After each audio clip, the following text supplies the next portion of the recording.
Hello, everyone. This is the self-awareness exercise for the week of December 29th, or when you see the headlines and they relate, or you relate to them. So the three cards are shame, humility, and drop the weight. Let's go through it. The contemplation card is shame, and there's a view so you can screenshot it if you'd like. Shame. Shame is a learned emotion. We're taught what is shameful, usually at such an impressionable age that we can't help but take it in and make it personal. That's what children do. When we identify with it so much that we feel shameful, we carry it as an aberrant energy, totally in contradiction to our divine and innocent essence.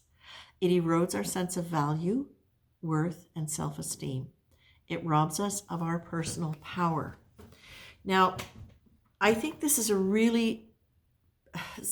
such a powerful emotion because it's so integrated into so many of the religious texts and social conditioning about right and wrong that it's rarely about the behavior. It really becomes about who we are. That's kind of the way it's all set up. So you're being asked whether or not it's something you're aware of having. Think of it in terms of how many times you have social anxiety about going somewhere, how much you might be thinking of it in terms of embarrassment if you wear this or look like that or make a faux pas, because those can all be different faces of a deeper shame. The embarrassment, the discomfort, that can just be kind of an external representation of how our personality is working with this aberrant energy of shame within us. But it's also really important to notice the tone of voice that things are said in, because the tone of voice can be shaming. So we are being asked to look at not only where we've experienced it from other people, how it might play out in different things. And this is actually a really interesting time for it because so much of this season is about family, community, getting together. And so it's very often where a lot of the old emotions will get triggered. So it's a great time to pay attention to that. Why? Because we want it to go away. And it's by feeling it and by understanding ourselves beyond that and really loving that inner child in us that felt that, oh my God, the poor little thing, and really reassuring that inner child that they are perfect and wonderful regardless of anything, that you get to move through that and really, really release, transmute that energy, right?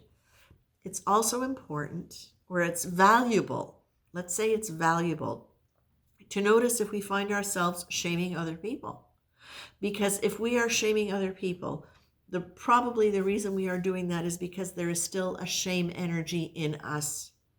I noticed this so much when I first, as a very young adult, when my niece came to live with me and I heard myself using language that was used on me. It was like, whoa, no, this is no good. No, don't do. And I was doing it. And it was one of the things that made me really look at who would I be as a mother in that experience. I got to see how easy it is without even meaning to apply those old behaviors, those old statements that represent a certain belief system that I didn't really actually believe. But it's so ingrained, and it gave me the opportunity to look at what that was in my life too. Now you're being asked also, the energy we're being asked to embrace is humility, which is interesting because humility, being humble, doesn't mean being shameful. Being humble means acknowledging the fact, in this case, what we're being asked to do is humility. There is more at work than just you. As you go through your day, remember that there are other influences which may know better. No matter what you know, think, or what you're planning to do, remain open to the idea that there's a wisdom beyond yours and stay open to the input. I find this one particularly good, especially when I find myself in that kind of attitude of shaming somebody else, because it's so easy to do, isn't it? I was just having this conversation with my sister going, yeah, it's very interesting to be able to name something that you don't like without blaming somebody or shaming somebody for being who they are. It's that wonderful fine line between discernment and criticism, or discernment and critical judgment. It's it's a very, very interesting line. So look at that, understand that there's more, but also in regards to you, because sometimes when we're looking back at incidences in our lives or patterns or whatever, we forget that we are looking with the same lens that we have now, that has been part of what's created the situation. So can you stand back and look at yourself and say, there was a lot more going on in me at the time than I realized, that I didn't know, that I didn't understand. Of course I carried that with me, or of course I developed this attitude towards this kind of behavior in other people. There was a lot more going on in me than I knew, and it's time to cut myself some slack. That goes along with drop the weight. Now, drop the weight is not about physical weight. It's about stress. It's about emotional weight. It's run through your mind and notice any tasks that create anxiety, stress, a feeling of avoidance, or shame. If there are many, make a list. Notice how heavy, sluggish, or contracted you feel as you zero in on them. Choose just one to tackle. As you take care of one, notice the lifting of heaviness. Know you're dropping the emotional weight. Breathe in the sensation.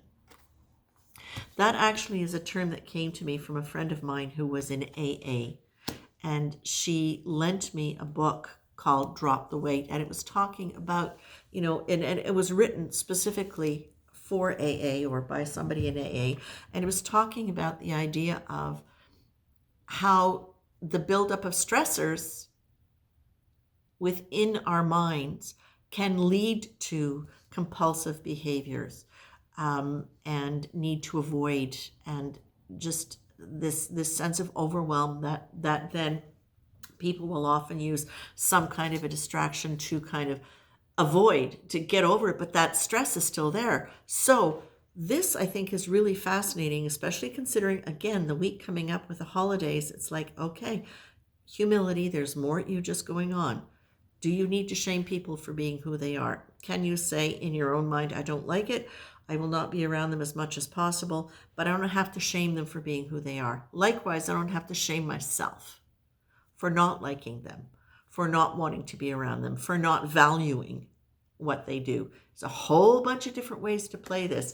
And my goodness, this is a perfect week, again, because of all the expectations around holidays. And with the whole pressure to celebrate the new year, when a lot of people are just going, oh, please just let it be better than the last one. The drop the weight. This is good for any time. Check in with yourself. What do you find pulling you down? Does your mind keep going to things that need to be done, things that you don't want to do, anticipating possible work? Can you just drop it all? Can you just say, you know what? I'm going to write down what's bothering me. What's bothering me is whether or not I'm going to have everything that I need ready for when the friends come over for New Year's Eve. Well, I don't have that, I don't have that, I don't have that. Hey, well, what can I do about that? Well, I can make a list and I can see what can I get, what can I not get, what can I let go of, what can I ask people to bring? Or, you know what? I'm going to cancel the party because I don't really want to be around people. I actually just really feel like curling up in my PJs with a good book and reviewing the year or watching a movie. Drop the emotional weight, especially because so many stressors are around during the holiday period. Okay? Look at what you can drop. I'm going to leave you with that. So many different possibilities for this week. Check out shame, where it plays out for you, memories that come up, how you see it playing out in your life with yourself, towards other people. Trust that there is a bigger presence than you, and let go of whatever you can that is pulling you down emotionally, stress-wise, okay? I leave you with that, my friends. Take care. Have a great week.